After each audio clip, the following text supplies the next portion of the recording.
Merci.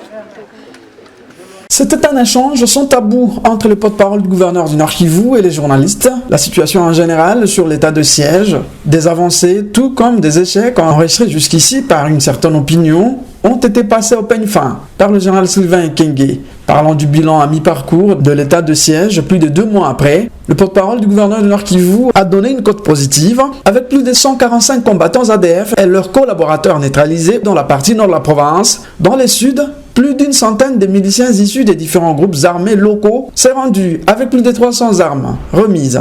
Et sur le terrain, les opérations se poursuivent, mais avec quels moyens? L'état des sièges a été proclamé par le président de la République dans le contexte qui est le nôtre. Les moyens doivent venir du gouvernement. Est-ce que le gouvernement a tous les moyens?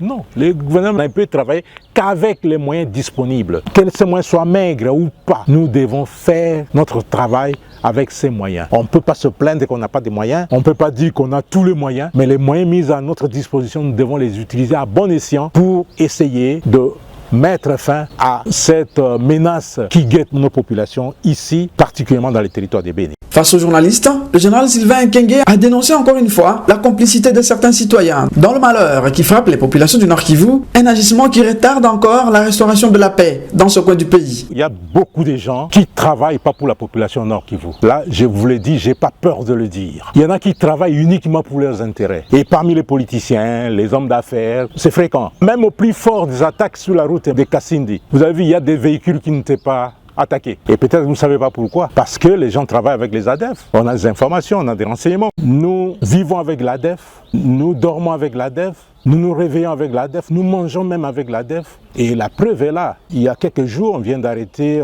une dame, chef de quartier de Rwangoma. Et lors de son arrestation, c'est toujours les collaborateurs des ADF qui ont mis fin à la vie d'un agent de l'État, un agent de l'ANER, alors qu'ils les connaissent. Et la dernière attaque de Rwangoma a été facilitée par cette dame. Des complicités politiciennes toujours décriées, mais jusqu'ici aucun politicien n'a été interpellé. Pour le porte-parole du gouverneur, c'est à la justice de faire son travail. On connaît qui fait quoi, qui finance qui finance quel groupe armé. Aucun n'a été interpellé. L'armée n'interpelle pas. L'armée ne peut faire que des rapports. À qui des droits? C'est à la justice et à ceux qui des droits-là d'interpeller. C'est pas nous. D'ailleurs, vous avez senti l'interpellation du président de l'Assemblée nationale. C'est déjà une interpellation. Et quand il est dit, c'est qu'il a déjà pointé des gens, des politiques qui sont avec les groupes armés. Si on nous demande d'arrêter, on va arrêter. La guerre à l'Est a trop duré. Il est temps que nous parlions tous les mêmes langages en faveur de la paix, afin de mettre un terme à la souffrance qui, comme pour la population civile, a également coûté énormément à l'armée. Plus de 2000 militaires ont déjà payé de leur vie depuis 2014 seulement dans la région de Béni,